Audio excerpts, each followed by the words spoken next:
Salam kardeş, ne tersen, ne var ne yok. Al kardeş, sağ dediğim heyvanlar bax bunlardır. Görsən bax tertemiz 255 baş qoyundur. Bax bunların hamısı birinci qarına xam şişəkdir. Bax bu qomralar görsən.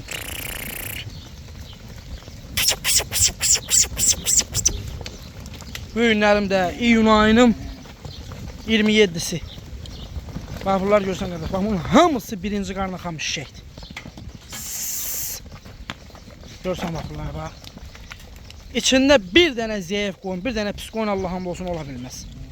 Bax bunlara bax, hamısı birinci qarına xam şişəkdir.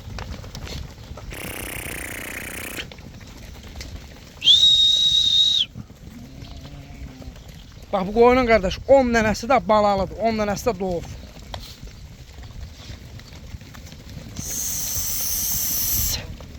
Bax şişəklər görsən bax, hamısı birincidir.